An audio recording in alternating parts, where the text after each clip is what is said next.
بسم الله الحمد لله الصلاة والسلام على رسول الله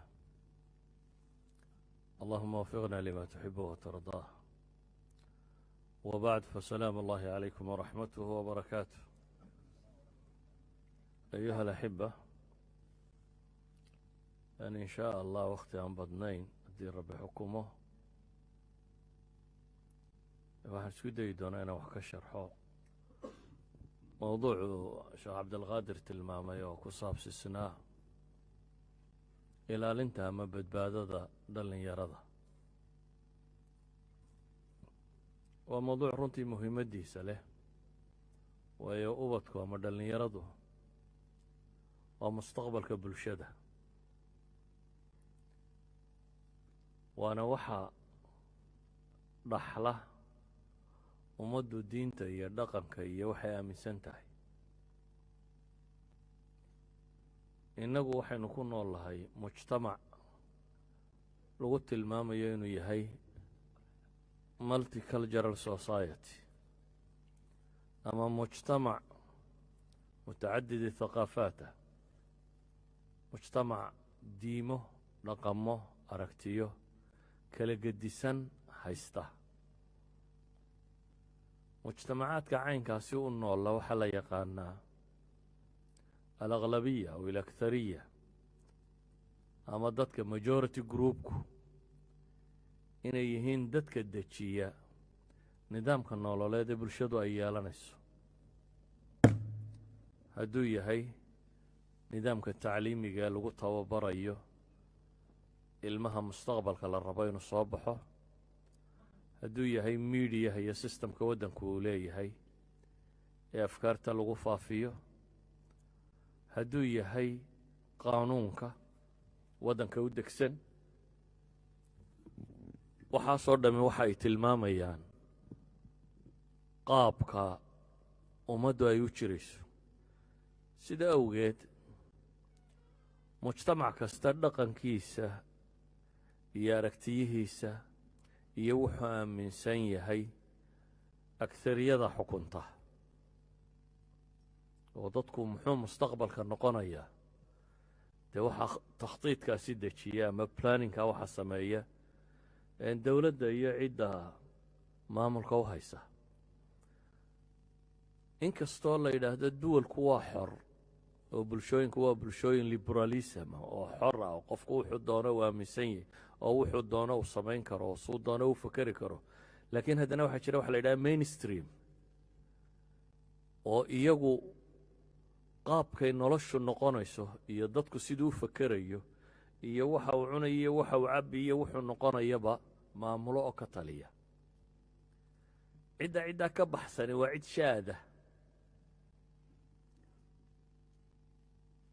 marka imaa in qofku uu bulshada ka tirsan yahay mainstreamka ama main groupka ama majorityga ama inaad ku tahay minoritiska ka tirsantay minoritigu waa aqaliyaad waa dadka laga tirada badan yahay ama diin ahaan ama dhaqan ahaan ama afhaan wuxuu doona ha ahaado innagu markaynu waddannadan reer galbeedka joogno markaa ka mujtamac soomaaliyeed ama ka mujtamac muslima minority baynu nahy minority groupskaynu ku jirnaa dad iyaga laga tiro badan yahay ma suurtagal tahay markaa inaynu surviveno ma suurtagal tahay inaynu noolaanno nolosha kama warramayno afrika markii la joogayo meelahaasi ma suurtagal tahay in la noolaado nabadgelyada iyo waxa la cunayo iyo baabkaasay ahayd laakiin halkan marka la joogo waxa weeyaan inaan noolaannaa suurtagal mar tahay markaynu ka warramayno biologically inaan u jirro ka warrami mayno oo midabkaagoo kale sita inaad dhasho ama dad adiga ku eegag inay kaa tarmaan kaa kama warramayno waxaan ka warramaynaa ma noolaan karnaa ma jiri karaan waxaynu rumaysnayn afkaynu lahayn dhaqankaynu haysanay diintaynu haysanay inagoo halka joogna ma jiri kartaa waxay yidhahdaan bulshooyinka laga tirada badan yahay dunida cusub ee maanta laba waddo midunba u furan waddo dowladuhu juhdi badan kuma bixiyaan oo waddadaa haddaad qanacdo waa waddada assimilation inaad milantid waa waddada mainstreamka inaad ku biirtid xaggu u socdo markaa waad maydhantay mainstreamka haddaad ku biirto macnaheed waxa weeyaan dhaqankooda waxay rumaysan yihiin waxay arkayaan say u hadlayaan say u dhaqmayaan say u fakerayaan say u jirayaan baad ka tirsanaanaysa ama maaha inaad noqoto minority group mintida oo ilaashanaya wuxuu rumaysan yahay iyo afku ku hadlayay iyo luqadiisii iyo waxaasoo dhan ilaashanaya haddaad noqoto minority group markaa ilaashanaya wixiisii oo isku dayaya inuu afkiisa iyo dhaqankiisa iyo diintiisa ilaashado waxay u baahan tahay xoog badan bay u baahan tahay xoog ka badan kii balliga sooma taqaaniin ama harada yar qofka ku dabaal barta haddaad oo balli ku dabaalan jiray aad tidhaahdo badweynta hallay dhigo waan soo badbaadayaaye waa adagtay dabaashii balligu inay kaa soo saarto badweynta inay kaa soo kaxayso halkani waa badweyn waxay ku tahay dee mainstreamka kaa soo hor jeeda mainstreamkaydan isku mabda iyo caqiido rumaysnayn mainstreamkaydan isku aragti arkaynin su-aasha isweydiinta le waxay tahay markaa ma dabaalan karnaa inaynu dabaalanaa maxay u baahantahy yacni inaynu dhallo ubad soomaaliya oo muslima waxaynu jecellay wacaynkaa waxaynu rabnaa waxaynugu tafiirmayaa inay noqdaan dad soomaaliyeed oo muslima ama kala horraysiyo dad muslim oo soomaaliya dad diintoodiina haysta dhaqankoodiina haysta taasi maxay u baahantahy baa isweydiin le markaynu maxay samaynna baynu dadkaa dhali karnaa ama hayn karnaa ama wadi karnaa waxaan leenahay dhowr shay baynu u baahannay koo waxaynu u baahannay inaynu fahamno waaqacaynu ku noollay bulshada aynu la noollay inaynu si fiican u garanno waxay taasi inagu saacidi doontaa maxaynu qaadanaynaa maxaynu ka tegaynaa maxaynu isku khilaafsannay maxaynu isku waafaqsannay idan bulshada waa inaynu si fiican u daraasaynaa ka labaad waxaynu u baahannahay atasallux aljayid waxa aynu rabno inaynu ahaanno inaynu si fiican ugu hubaysannahay hadday diin tahay hadday dhaqan tahay hadday af tahay inaynu ka dheregsanno si fiican ugu hubaysnaanno waa ka saddexaade waxaynu leenahay waxay u baahantahy dadaal mujaahada dadaal bay u baahantahy iyo xoolo iyo hanti iyo wakhtiba inaynu bixinno si aynu u badbaadno warkoo iska kooban waxaynu leenahay qofka bini aadamka ahay marka hore waa xoran طaliiq ilaahay baa saa u abuuray fii asli tasarufaati waa mukhayar waa mukhtaar waa qof doorta laakiin yata'ahar wa yu'ahir waana la raadaynayaa oo daqdiga ama culayska bulshada iyo qaabkay wax u wadaa wuu raadaynayaa isna wuu raadayn karaa bulshada hadduu yahay qofkii loo baahnaa nolosha dhammaanteedna waa ibtilaa'ba nolosha dhammaanteed waa imtixaan waxay leenahay marka waxay dhahaan qofka bini aadamkahay waxa uu yahay waxa uu cuno waxa uu arko waxa uu maqlo ayuu qofku yahay bay yidhahdaan maynan caqli lahayn may caqli waa leenahay laakiin caqliga dee looma waxyoodo dhegtiyo ishaa wax ka galaan caqliga waxaasuu taxliiliyaa eegaa laakiin waxyi kuma soo degayo marka waxa aad tahay waxa aad cunto jidhkaagaa ku koraya waxa aad maqashana iyo waxa aad aragtana maskaxdaada taxliil ku samaynaysooo sawirka ay nolosha iyo aragtida iyo dunida iyo aqoonta iyo wax walba ka haysataa waa intaasi iskuulka iyo waxbarashada iyo jaamacaadku waxaad maqlaysa iyo waxaad arkaysa unbaa la badinaya inaanay noqonin intan markaa ku hortaagane in lagu maqashiin karo taariikhdii bini aadamku waxay soo ahayd, in lagu tusi karo aqoonyahanadii hore wixii ay qoreen ama waxay ka tageen. laakiin soo duuduuba waxaa tahay waxaad aragto iyo waxaad maqasho iyo waxaad cunto ayaad ka kooban tahay. waxay idhahdaan dowladahan dambe xadiidka ah qaabkay u dhisan yihiin fii ra'yi way ka shumuulisan yihiin qaabkii ay u dhisanaayeen dowladihii hore. dowladihii hore intay xukumi jireen wax yar bay ahayd, gacanta dowladda waxa ku jira wax yar buu ahaa. xoogaaga cashuure uu dadka ka qaado, xuquuq badanba dadku iyo yeelanin, ciidamadiisa iyo intaa, laakiin dadku noloshooda kaleo dhan xor bay u ahaayeen. waagii hore dowladdu say ahaan jireen. dowladaha dambe ee iyagu xorriyadda sheegtay everything gacantay ku hayaan, everything. waddannada qaarkood baa magaca lala baxaa buug buu leeyihi oo magac intaa ka baxsan lama bixi kartid. magacada qaar ayaa lagu leeyay waa family nace, lama bixi kartid. marka xataa magacaad ilmahaga u bixinaysaa waddannada qaar buu yahay maxduud. wax walba waa underlow. markaa waxay dhahdaan noloshu markaa ama waa in waxbarasho raadaysaa, meesha wax lagu barto waxaa loogu tala galay bulshada in la isku milo oo siyaasadday dowladdu doonaysaa inay ka soo baxaan dad rumaysani. bulshadoo dhan inta la ysku milo oo la tawjiihiyo, gurigaa doonta ka kaalay, ama guri afrikaan ka kaalay, ama guri carbeed ka kaalay, ama guri kristan ka kaalay, ama mid muslima ka kaalay, ama mid waxaa ka kaalay. waxaa la rabaa madaxaaga in si loo foomgareeyo bolisiga dowladdu uu raalli ka yahay. saa daraaddeed waa compulsory education. inta hore compulsory muxuu noqday? markaa la falsafadayna waxa laga yaaba in la yidhahdo dadkaa la rabaa dhammaantood inay wax akhri karaan, wax qori karaan.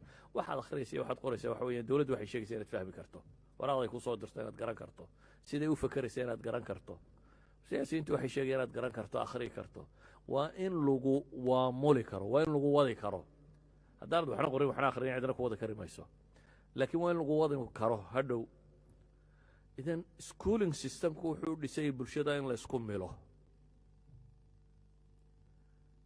ra'yil caamka dadweynaha waxaa sameeya miidiya sameeya, waa la bisleeyaa. wixii la doonaya kasta bulshada waa loo bislayn karaa. intaa wixii ka baxsan ee geese ee ka dheerdheeraada qaanuunkaa toosiya.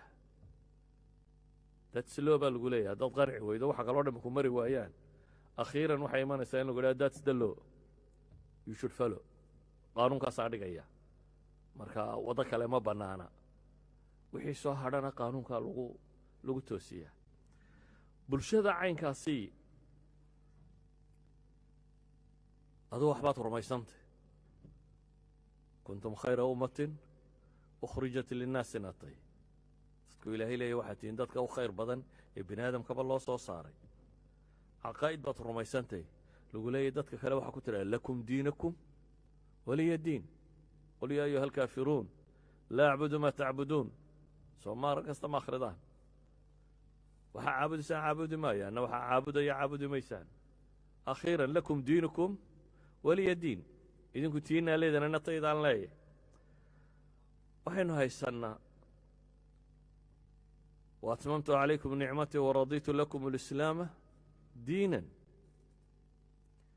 haddaba mainstreamkuna saasuu yahay, innaguna caqaa'id kale aynu haysannaa. sidee baynu uga badbaadi karnaa? inteenna u badani mainstreamka caqiidadiisa ma naqaano. maalan schoolinka iyo tacliinta sare iyo jaamacaadka iyo waxa jooga, waxaan odhan karaa intooda ugu badani waxay u badan yihiin diin laawayaal.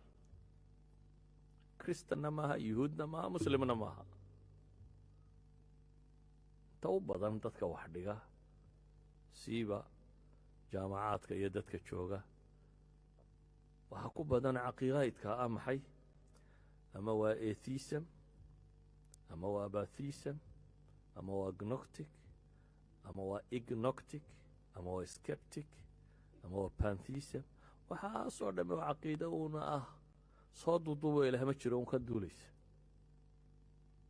iyaga differencekoodu marka la sharxayo wixii doonaa ha u dhexeeyaan maan rabo inaan iyaga ka warramo lakiin waxaan tilmaamayaan waxa weeyaan waxaasoo dhan marka laysku soo duuduubo mainstreamku waa caynkaa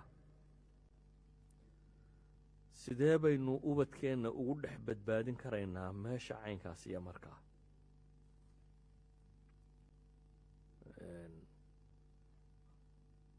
mainstreamkaasi xad buu gaadhsiisayay diin dadka loogu yeedho ay tahy yani waxaan xasuustaa sheega baska nacasee london dhex mara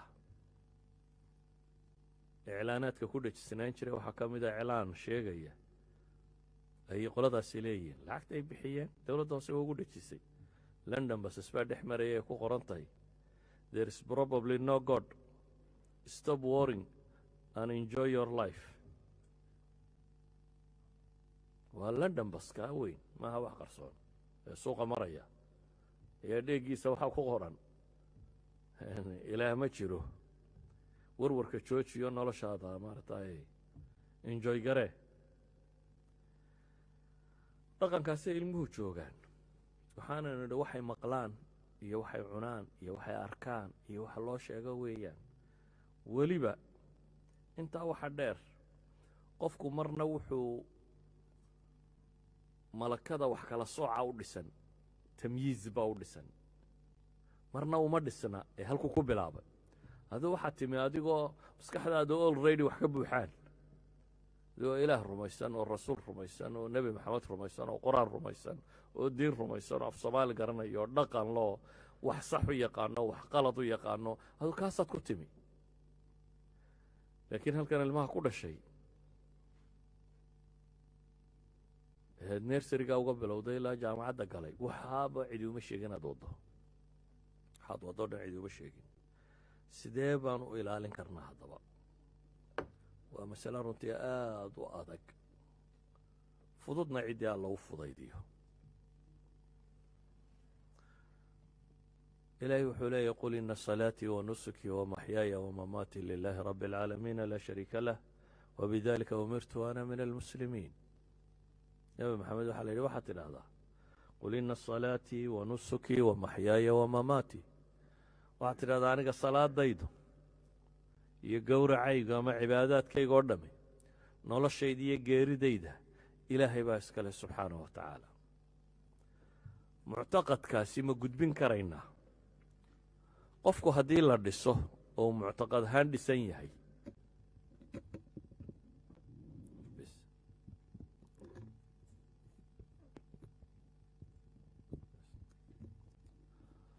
qofku haddii la dhiso uu muctaqad ahaan dhisan yahay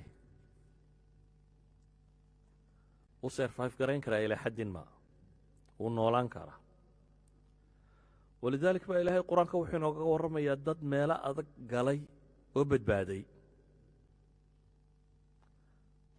maalan nebiyullaahi yuusuf baa ilaahay qur-aanka kaga warramaya nebi yuusuf oo isagoo ilmo yare duul gaaleed la noolaaday oo haddana badbaaday laakiin nebi yuusuf caqiidu haystay wuxuu ku badbaaday waa kaa innii taraktu millata qowmin laa yu'minuuna biاllaah wuxuu ku badbaaday nebi yuusuf wuxuu leeyahy waxaan ka imi millata qowmin laa yu'minuuna biاllaahi wahum bilaakhirati hum kaafiruun waاtabactu millata aabaa'i ibraahiima waisxaaqa wayacquub ma kaana lana an nushrik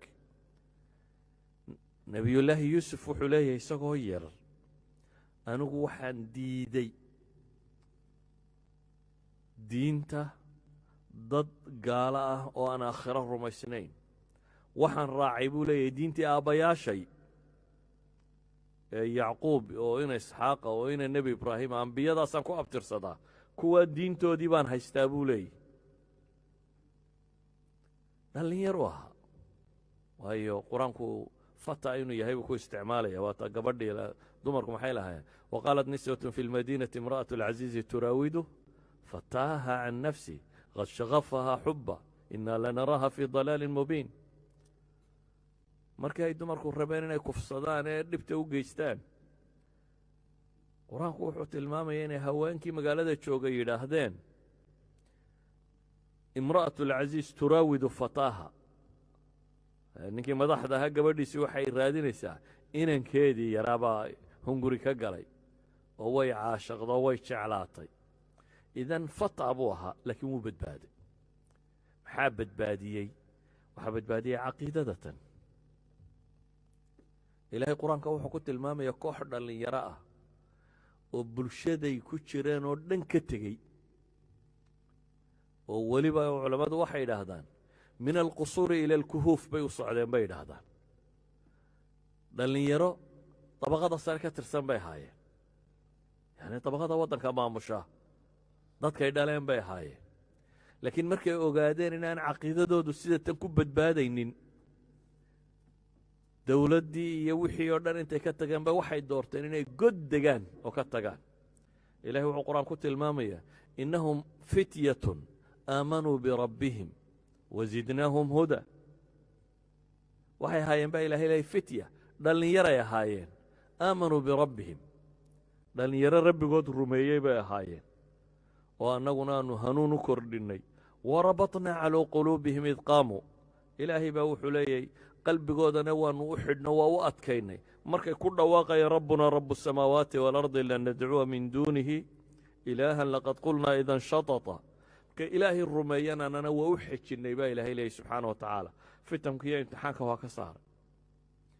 qur-aanku wuxuu ka warramayaa nin dhallinyaro ah oo ka hor yimid tolkii wixii ay haysteen, oo si uu xujada ugu ogo asnaamtoodii badh burburiyey badhna ka tegey. fii nadari, hadday masaladu tahay lilamri waalmacruuf in asnaam la burburiyo, hadday masaladu tahay dhammaantood wuu burburin lahaa baan u malaynte. laakiin inuu xujo ku ogo daraaddeed kii u weynaa buu ka tegey. nebiyullaahi ibraahim maxay yidhaahdeen? qaaluu samicnaa fatan yadkuruhum yuqaalu lahu ibraahim. waxaanu maqallay wiil xusaya oo ka hadlaya sanamadatan oo la yidhaahda ibraahim ayaanu maqallay bay leeyihin. nin dhallinyaraa buu ahaa, tolkii iyo qoomkii wixii ay haysteen wuu ka hor yimi isagoo sida tan rumaysan. nebiyullaahi moxamed calayhi salaatu wasalaam saxaabadii rumaysnayd dad badan oo dhallinyaraa baa ku jiray. dhallinyaradaasi way ka hor yimaadeen tolkood wixii uu haystay, iyagoo dhallinyaraa bay ilaahay rumeeyeen. sida ogeed baa ilaahay wuxuu tilmaamaya, nebigu calayhi salaatu wasalaam wuxuu tilmaamaya isagoo dameer fuushan ayaa nin dhallinyaro ah la soo raacay oo mucaad la yidhaha, mucaad ibnu jabal. mucaad waxay culammadu sheegaan dhowr iyo 10 jir buu ahaa markii islaamku soo gaadhay. dee waxaa baanu dhintay isagoo dhowr iyo 30 jir ah. mashaahiddii nebiga dagaalladu galoo dhanna waa raggii ka qayb galay. nin dhallinyaraa buu ahaa, waxaanu ahaa nin dhallinyaro oo qoon fiican leh, oo axaadiista qaarkood ay ku tilmaamayaan aclamu almuslimiina bilxalaali waalxaraam inuu isagu ahaa, yacni faqiih ilumma inuu ahaa. mucaad oo nebiga calayhi salaatu wasalaam dameer ay wada saaran yihiin ayuu nebigu mucaad u yeedhay. yaa mucaad buu ku celiyey. labayka wasacdayka buu yidhaaha, ku ajiiba ilaahay rasuulkiisiiyow. waxba uma sheegin nebiga, waa iska socdeen. muddo markay socdeen buu nebigu haddana ku celiyey, u yeedhay. haddana waxba uma sheegin, acbaar baa la yska socday. acbaar markii la socday buu haddana nebigu u yeedhay. 3 jeer ama 4 jeer markuu u yeedhay kadib, waa yacni waa ariiq min turuq atacliim bay culammadu yidhaahdaan. waxaa la rabay mucaad inuu soo wada jeesto, wada dhega noqdo, inaan hadalka soo socdaa si fudud u dhaafin. yaa mucaad buu nebigu ku yidhi, atadri maa xaqu llaahi cala alcibaad? ma taqaanaa ilaahay xaqa uu ku leeyahay addoomaha? ilaahay xaqa uu addoomaha ku leeyahay. dunidan aynu maanta joogno in badan waxaa maqashaan xuquuqda bini aadamka, xuquuqda dumarka, xuquuqda caruurta, xuquuqda dhirka, xuquuqda xayawaanka, xuquuqda environmentka. weligeen ma maqasheen waxa ilaahay xaqiisa ka warramaya? ambiyada waxaa loo soo diraa inay xaqa alle ka warramaan. hadduu xaqaasi saxmo, xuquuqda ka dambaysoo dhammina si fudud bay u saxantaa. hadduu xaqaas la waayo uu qaldamo, xuquuqda dambe oo dhammi takhabud baa ku dhaca, waa legdan, maalina raggaa sarreeya maalina dumarkaa sarreeya. kolba qoladii xoog badata haday feminist groupka qaanuun ku xoog bataanna iyagaa xuquuqda u badsanaya, hadduu dee raggu ka xoog batana isagaa waa loolankaasi un. idan noloshu waxay loolanka ka baxdaa marka loo daayo rabu samaawaat inuu isagu maamulo. isagaa markaa cid walba xaqiisa siiya, tilmaama xayawaanku xaqaasuu leeyahay. diinta waxay ka warramaysaa xayawaanku xaquu leeyahay, environmentku xaquu leeyahay, bini aadamku xaquu leeyahay, dumarku xaqay leeyihin, carruurta xaqay leedahay. waxoo dhan ilaahay baa ka warramay. laakiin waxaasoo dhammi waxay farac ka yihiin markuu xaqa koowaad sugmo. xaqa koowaad waa maxay? waa xaqu llahi subxaanah wa tacaala. walidaalika nebi maxamed mucaad wuxuu u tilmaamaya, mucaad ibnu jabal calayhi salaatu wasalaam wuxuu leeya atadri ma xaqu llahi cala alcibaad. mucaadow ma taqaanaa xaqa ilaahay addoomihiisa ku leeyahay?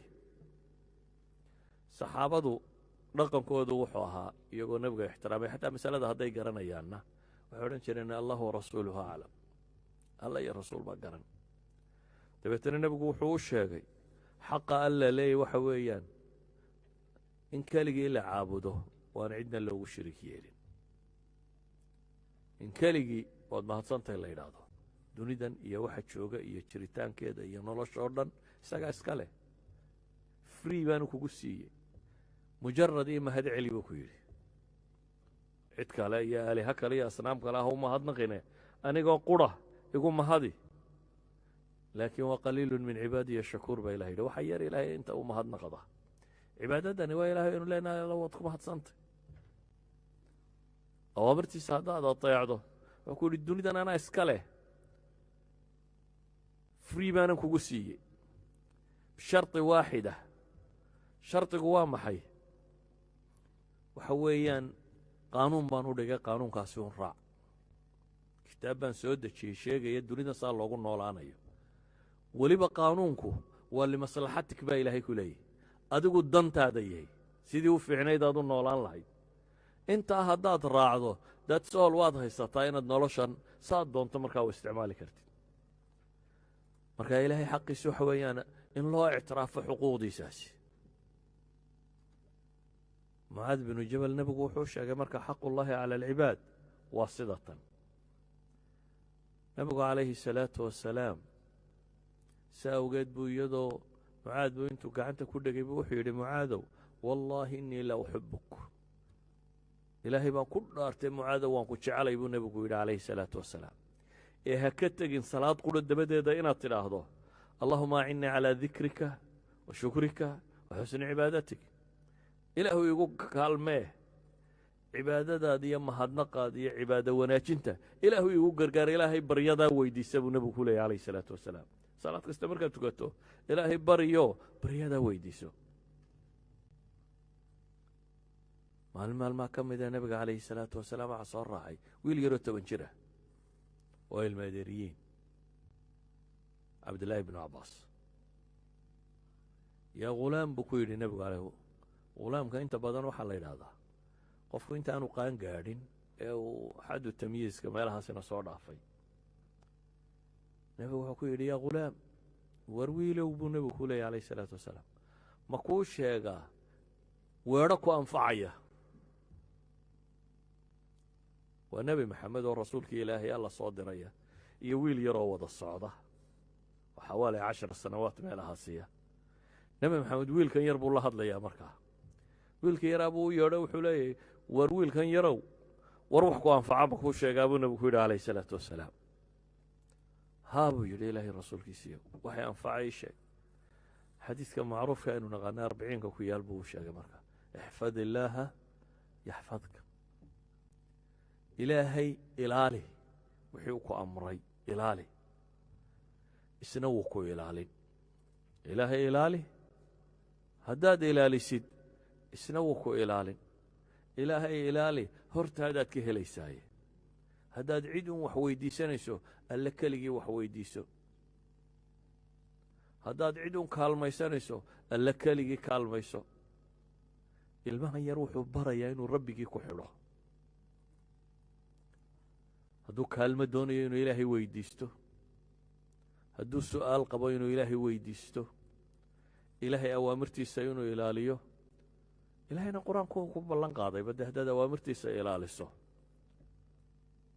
ilaahay waa ballan qaaday haddaynu ilaalinno wixii uu ina faray miihaaqii reer banu israa'iil laga qaaday buu ka mid ahaa haddii inii macakum lain aqamtum الصalaaةa waataytum الزakaaةa waaamantum birusuli waacزartumuuhum waqradtum اllaha qardan xasana ilahay wuxuu leey maciinaanahay haddii aa maxay salaada tukataan oo zakada la baxdaan oo ilaahay rasuulkiisa rumaysaan oo u hiilisaan oo gargaartaan oo ilaahay subxaana wa tacaala qardi xasana dayn fiican allaad daynsataan idan xadiidku waa sidan unbuu la mid yahay ixfad illaaha yaxfadka ilaahay ilaali isna waa ku ilaalinayaaye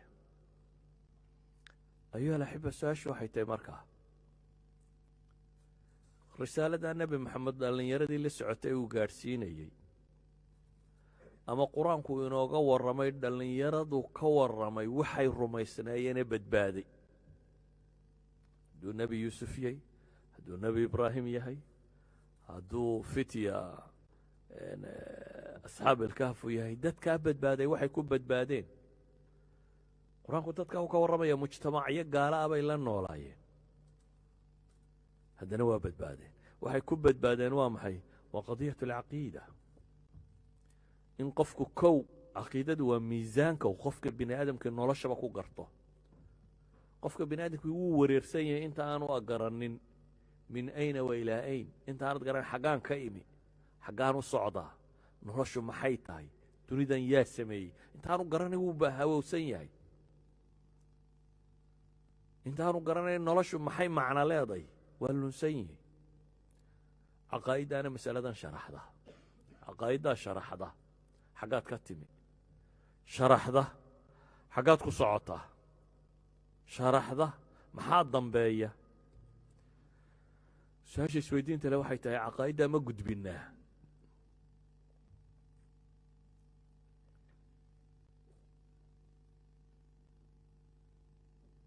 waxaa labaad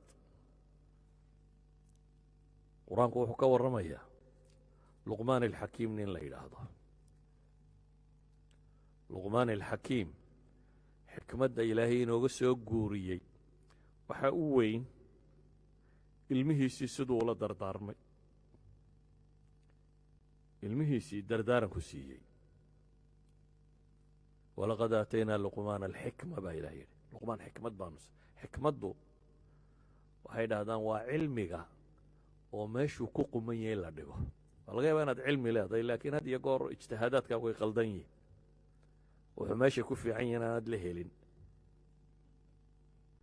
xikmaddu bay dhahdaan markaa waa shaygoo halkuu ku qumanaa la dhigo yani xikmaddu waa cilmi iyo taqdiirkaagoo fiican oo laysku daro ilaahay wuxuu leeyahy luqmaan xakiim baanu xikmad baanu siinay baa ilaahay leeyahy xikmaddii la siiyey maxaa ilaahay inaga siiyey waxaa laynooga soo naqliyey suurad loogu magac daro suuratu luqmaan la yidhaahdo qaabkii uu la dhaqmay wiilku dhalay yaa bunaya buu yidhi wiil yarahaygiiyow ibni oo la taskhiiriyey weeyaan yaa bunay wiil yarahaygiiyow buu leeyahy laa tushrik biاllaah ina shirka la dulmun cadiim ilaahay haw shiriik yeelin waxbaa ku lamaanaynin keligii caabud waayo shirkigu waa dulmi dulmigu waa xaq aad cid xaq ugu lahayd oad xaqeedii dafirtay waa dulmiyo ilaahay xaqiisii baad dafirtay weeyaan laa tushrik biاllaahi ina shirka la dulmun weliba cadiimun waa dulmi kii u weynaa markaasuu u sheegay aakhira inay jirto iyo ilaahay cilmigiisi iyo muraaqabadiisi iyo siduu u xisaabay suu dadka wax kastoo ay sameeyaan inay alla agtiisa macruuf yihiin kadib buu wuxuu ugu xegsiiyey mansilat alcibaadaat iyo waxa la farayo aqim الصalaaةa waأmur biاlmacruufi wanha can اlmunkari waxaa loo tilmaamay sharciga wixii kale saaraa intaa kadib baa waxaa loo tilmaamay addaruuraat alakhlaaqiya dhaqanka laga rabo ka hore waa caqiidadii ka ku xiga waa cibaadadii ka ku xigaana waa maxay waa akhlaaqdii waxaa loo tilmaamay markaasi walaa tusacir khadaka linnaasi dadka ha iska kibrinin dhulka si fiican u soco waa qadiya akhlaaqiya. idan saddexda mas'alo ee uu luqmaan ka warramay waa in ilmahan lagu tababaro caqiide quman, waa in lagu tireengareeyo cibaadada inuu barto, ka saddexaadna waa in lagu tireengareeyo dhaqanka suuban, akhlaaq fiican oo islaamiya inuu helo. haddaba su-aasha isweydiinta le waxay tahay waxyaabaha aynu ka warrannay iyo meeshan aynu joognaa ma is aqbalayaan? su-aasha waa taa. environmentkaynu joogno noocuu samaysan yahi ma fahmni. innagu se mutasallixiin ma nahay? waxaynu ilmahan u gudbin lahayn ma ku hubaysan nahay? mar saddexaadkana mujaahada waxaan idhi saddexdaas baynu u baahannay, ah inaynu fahamno meeshaynu joogno iyo waxa yaalla.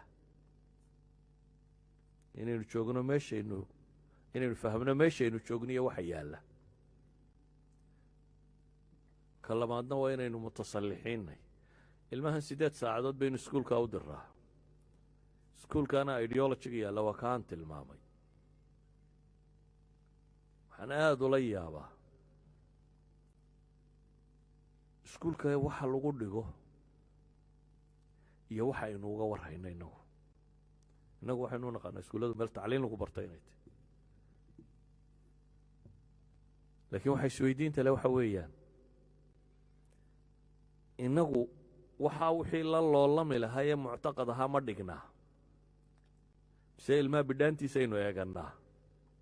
waxaynu idhaha wallahi kaygu daroogana ma cabbo, khamrina ma cabbo, suuqa waalidana ma tago, muxuu qabtaa waaye? dee wuu iska joogaayo waxbuu bartaayo iskuulkiisu ka yimaadaa, dariskiisu akhristaa, uu ka baxa, darisku akhriya miyaad ogtay iyo waxa ku qoran internetkanu ku jira iyo waxa negoshiye doodaha ka socda iyo munaqashaad ku jira iyo waxaanu ku jira ma garanaysa. wuxuu rumaysan yahin weli ma weydiisay. maya madrasadaan geeyaa. okay, madrasadaad geysa maxaa lagu dhigaa? alif ba alxamdu dheh, intaasu ka soo dhigtaa soo maaha? intaasi gaalnimo ma ka celinaysa? dadku wado alif iyo alxamdu. qur-aanku soo qaybo oo 10 jis hadduu kuu qaybo wax ma ka celinaysaa? qur-aanka xifdigiisi wuu fiican yahi, laakiin maaha wixii loo soo dejiyey in la xifdiyo. xifdi waa meel dambe. waxaa loo soo dejiyey in la fahmo lagu dhaqmo. waxaa loo soo dejiyey inuu qofku ku dagaal galo oo bulshada. waxaa loo soo dejiyey inuu noqdo jadwalkaagii nololeed. waxaa loo soo dejiyey waxaad rubaynayso. dunidani xaggee ka timi inaad garatid, xaggee loo socdaa inaad garatid, ilaahay jiritaankiisa inaad garatid. adigu waxaad ku kortay meel aan ilaahay muranba ka taagnayn. waxaad ku soo kortay meel aan nebi maxamed muran ka taagnayn. waxaad ku soo kortay calayhi salaatu wasalaam meel aan aakhira muran ka taagnayn, laakiin ilmahaagu wuxuu joogaa meel intaba muran ka taagan yihin. ilaahay ma jiraa mise ma jiro? nebi maxamed ma nebi buu ahaa mise nin carbeed uunoo meelihiisa iska joogay buu ahaa? aakhira ma jirtaa oo dadkan miyaa la soo saaraya? dunidan ilaahba hadduu jiro miyuu la xidhiidhaa? wax kitaabla miyuu soo diray? waa su-aalahaasi waa warka yaalla iskuullada iyo jaamacaadka iyo meelaha la tago. waa su-aalo yaalla si cadna laysu weydiiyo. ma aha xagga dambe layskama weydiiyo, xagga hore layska weydiiya. waa librariyada bugaagta taalla. every secondary school england iyo wales ku yaalla. british humanism groupku waxay hadiyad u siiyeen young atheist textbook. waxay u bixiyeen ilaah ma jiraha ka rumaysanay yari bugaagtii u akhrisan lahaa. waa every secondary school in england and wales ayay bilaash u siiyeen. waa caqiida la faafinayo. ma alif dheba ka celinaysa markaa wax baad is leedahay iyo ba'a dheh. yani ilmaheenna miyaynu wax barray mise waynu canaananaynaa un hadhow? ayuha alaxiba,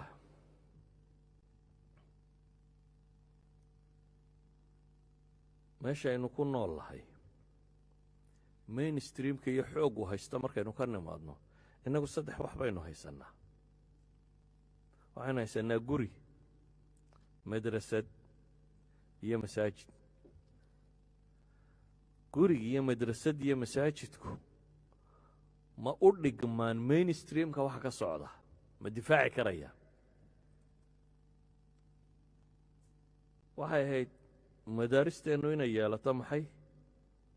macallin qualifyda, manhaj caqiidada tan iyo waxa kan dhigaya, mabaadi'dan aynu ka warramayno dhigaya, oo gaalnimada qofka ka difaacaya, waqti ku filan inuu u baahan yahay inuu qaato ardaygu, meel ku filan inuu wax ku dhiganayo.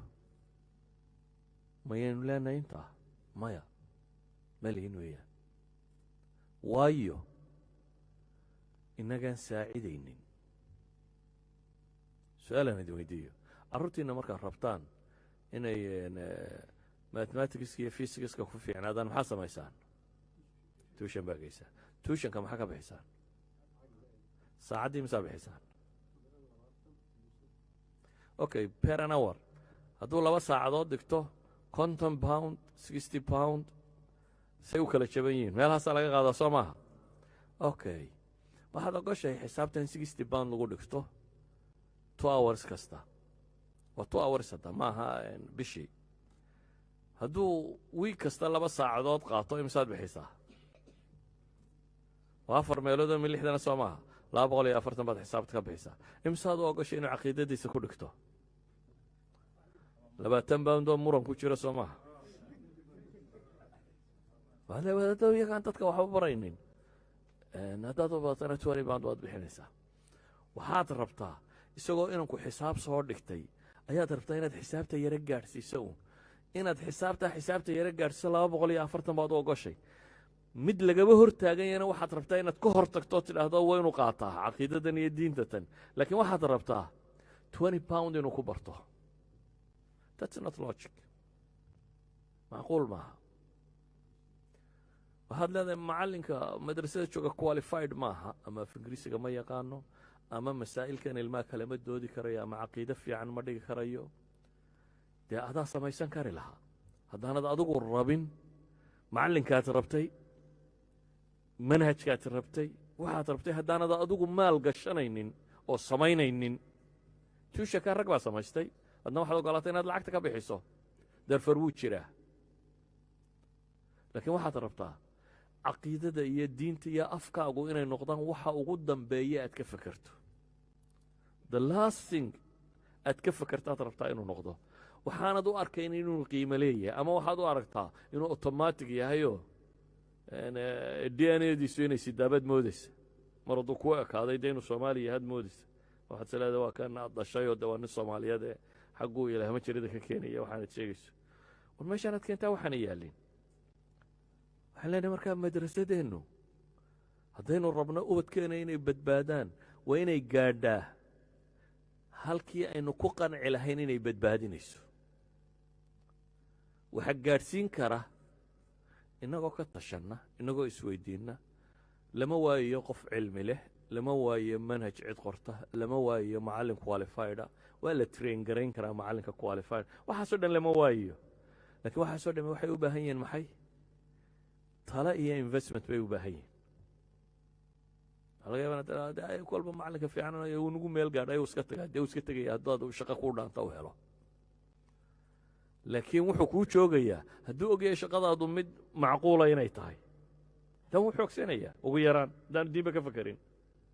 wuxuu arkayaa inay tahay shaqo macno samaynayso oo saacaddiiba lacag lagu qaadanayo. hadduu meesha kale u tagtaba saacaddiiba waxba la siinayaa.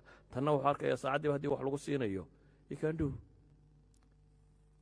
waxaa laga yaaba inaad tidhahda haya lacagta intaa leg xaggee laga helaya? dad kaleba waa helaa. halay baan qolo ku lahaa. waa koofigoo ay iska daysaan baa ku filan. koofiga ma ka maarantaan ilmaagu inuu diin helo daraaddeed. yani haddaynu idhaahno 100 kun oo qof baa london degan haddaad tidhaahdo, 100 kun oo qof oo soomaaliyeed haddaad tidhaahdo, hadday min kun pound bixiyaan waa imisa? waa 100 milyan. 100 kun oo qof hadday min kun pound bixiyaan waa 100 milyan. 100 milyan wax maynoo qaban karaan? macallinkaynu rabno, iskuulkaynu rabno, islamic school haddaynu rabno, waxaynu rabno ma ku samayn karnaa? oo see laakiin 100 milyan loo helayaa. waa 100 kun qof oo aqbala maalintii koobka kofiga uu ka cabo meelahaasi 3 pound inaad ka tagto 3 pound haddaad maalintii bixiso waa imisa waa 9 pound bishii 12 ku dhufo waa 180 pound kofigaad cabtaabaa intaa jooga sanadkii markaa ma quuri karnaa inaynu koofigaynu cabno ilmaheenna ku badbaadinno masalan ay awoodda inaynu ururi karno wax wada qabsan karno qadiyadu baciid maaha waayo diinta ilaahay wuxuu leeyay laa yukallifu allahu nafsan ilaa wuscaha ilaahay dadka ma faro waxaanay awoodin idan wax kastoo sharciga ku qorani waa taxta taaqati alinsaan waa wuxuu bini aadamku awoodo wax kastoo ilaahayna faray waa wax bini aadam awoodo laakiin marka aanad rabin shayga inaad samayso ad odhanaysaa dee ma awoodi karno maxaan sameeyaa dee waana laga tira bato waxba ma haysano dad foqoraa baanu dawlad ma lihino dawlad ugama baahanin ubadkaagu dawlad uma baahna aduu kuu baahan yahi ubadkaagu aduu kuu baahan yahi nin kale uma baahna waxa jeebkaaga ku jiraana badbaadin kara taa kaleba sidaad u invest garaysay unbaad tanna u invest garaynaysaa then you can do waad samayn kartaa xaafad kasta cidda degani way samayn kartaa markaa waa haddii maxay haddii aynu tan diidno waddo quroo kalaa bannaan waddada kale bannaani waa maxay ma in la gaaloobaabaa maya marnaba ma bannaa waxaa bannaan waman yuhaajir fii sabiili illaahi ayaa bannaan inaad ka tagta meeshaa bannaan marka adiga iyo carruurtaaduba oo meel ay diintooda ku ilaashadaan haya tacliim baan oolin haya gaalnimaan oolin xagga tacliintaas ka maqnaato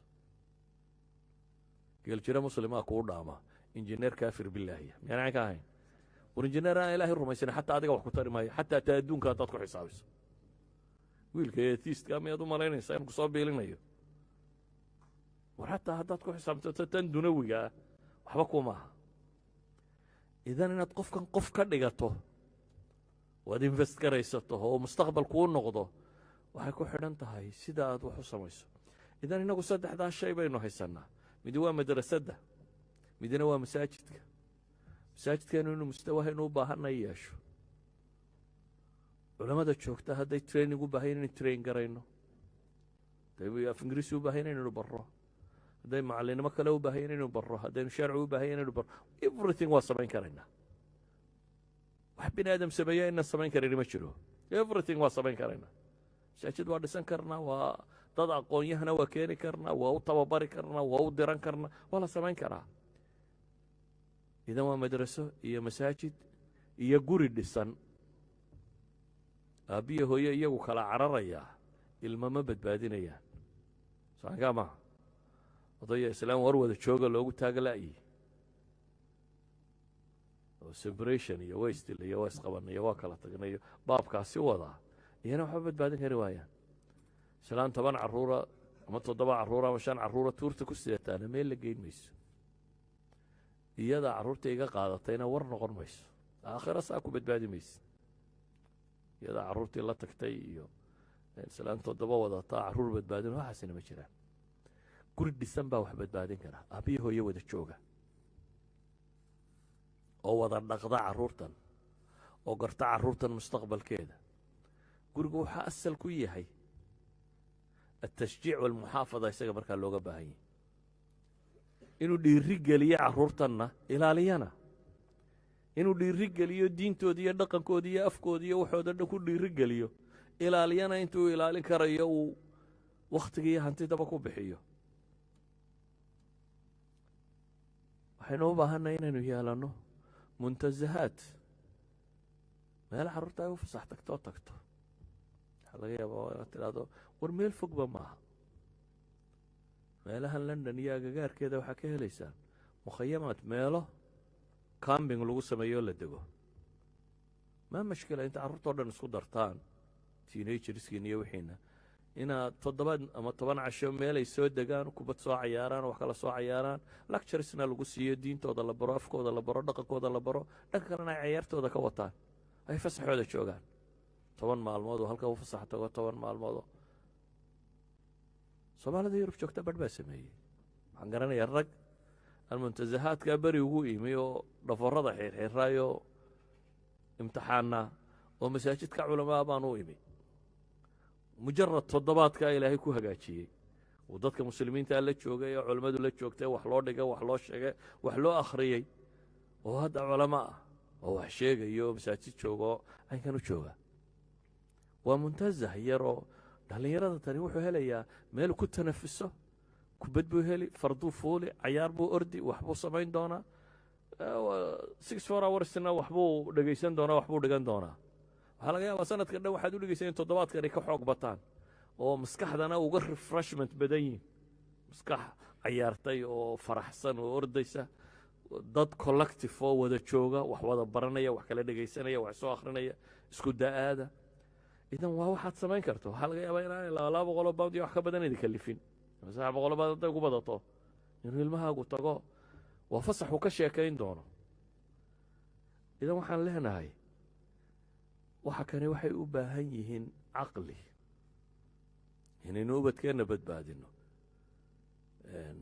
ilaahay baryadiisa iyo waxaasoo dhan oo rumaysanay laakiin waxay u baahan yihiin inaynu juhdi ku darro waxay u baahan yihiin inaynu isticmaalno maxay caqligeenna iyo awooddeenna soomaali dad badan oo culamaa baa ku jira waa leeyihin culamo waa leeyihin aqoon-yahano kale waa leeyihin wax kastoo looga baahdo soomaali gudaheed baa laga helaya intiina london joogta gudaheeda ayaa laga helayaa wax kastoo aynu u baahan nahay laakiin waxa weeyaan waxbaan inaga dhaxaynin nolol baynan wadaagin waxbaynan wada samaysan karin waxbaynan wada lahaan karin keenna ugu caalimsanee carruurtiisa markaa kama adkaan karo waa hubaltaasi waayo wakhti ku filanna u heli maayo wax master no all isagu ma aho jack of all trades wax kastana garan maayo hadduu wax garanayo wax kaloo aanu garanayno badan baa jira laakiin haddaynu wax isku darsanno oo wax wada qabsanno oo wax isugu nimaadno waa heli karnaa inaynu wax samayn karno laakiin idinku waxaad rajaynaysaan beriga kobi isu noqotaan inay wax samaysataan war ma jiro dunida bini aadamku kobi qofka kale maankiisu uu la mid iyo isku wada nooci ma jiro human beingku saasuu differenceka u leeyahy u kala gedisay u kala aragtay laakiin masaalixay wadaagaan baa jiro ay garanayaan inay wada ilaashadaan masaajidkan shaqu haya aynu maanta joogno masaalixaynu wadaagno masaajidka ku haysanaa jira waxaan rabnaa inaynu ku tukanno inaan weyse ka helno inaan musqul ka helno salaadaha inalooga addimo wakhtigaa inaloo furo intaa haddii lay qabanayo maxaan ka rabaa ma inaan anugu taliyaabaan doonayaa intaa haddii lay qabanayo waa inaan invest gareeyaa inta haysaa ku filan mise nimanba afduubtay baynu idhahnaayo meeshu waa dictatorship oo 5 nin baan cidnaba u ogolayno haddaynu idhahno meel walba cid ba afduubatay meel walba waan loo dhammayn cidi kuma wadi karayso bini aadamku saa uma noola sidaa uma noola bini aadamku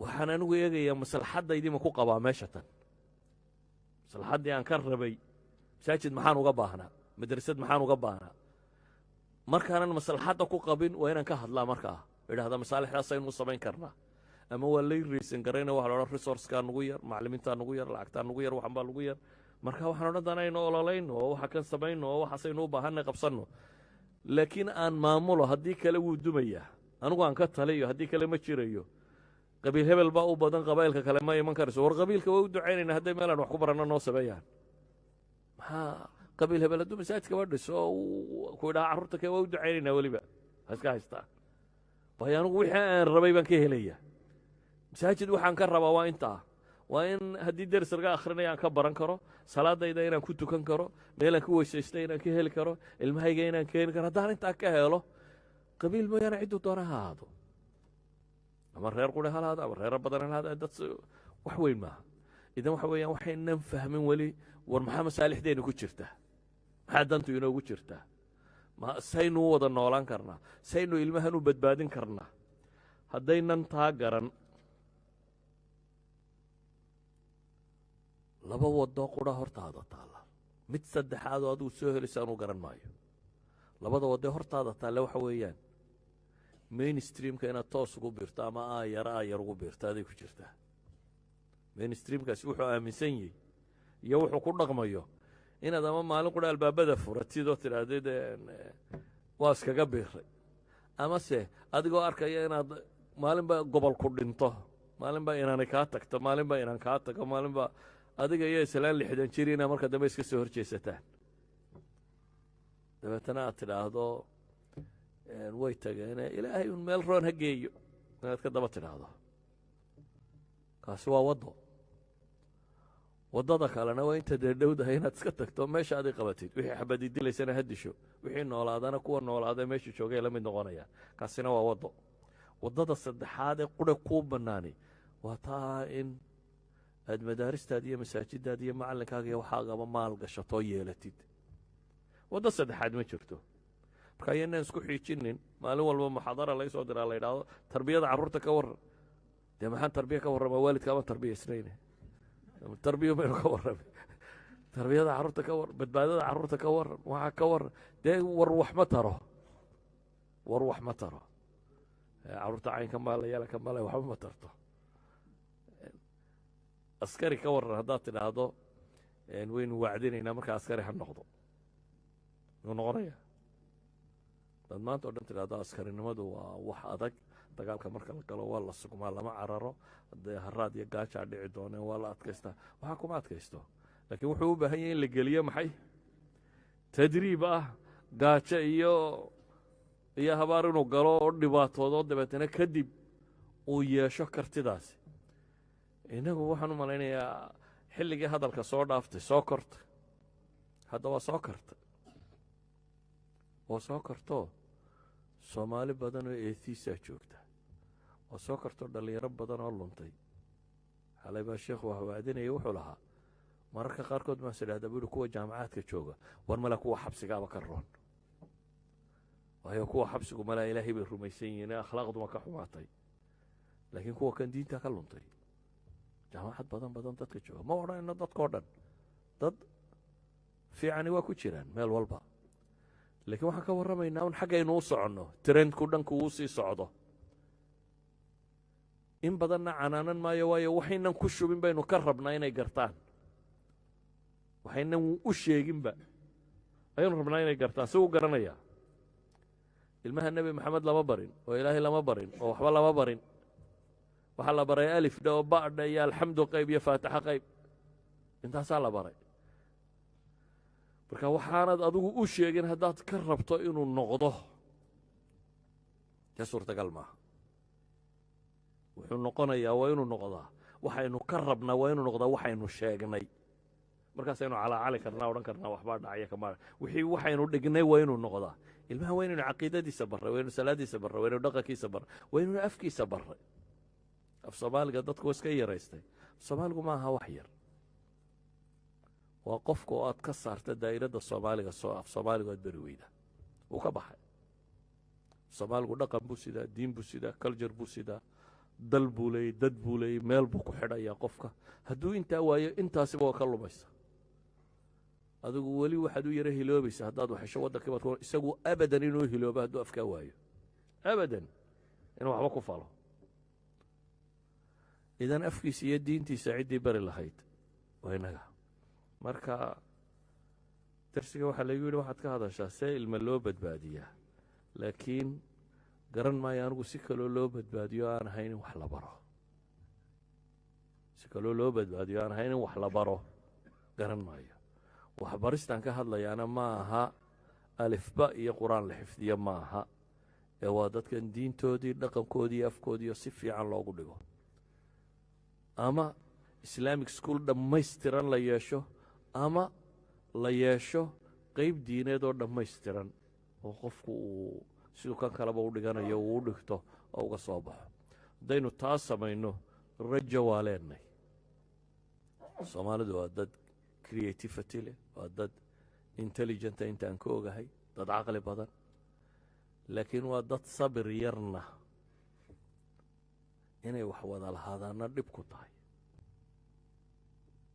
waa laba ceeboodoo runtii aada u waaweyn oo inaga muuqata wixii waynu doonaynaa sidii aynu u samaynaynana garan mayno bal haddaba aan dib isugu noqonno dib u xisaabtanno oo meeshan haddii aynu rabno inaynu sii joogno muslimna ahaano waxaasay u baahan taye berri ha sugin maanta inaad ka fekerto sidii wax looga bedeli lahaa. sala allahuma calaa muxamedin wcala ali w saxbi wasalam walxamdu lilaahi rabbi alcaalamiin.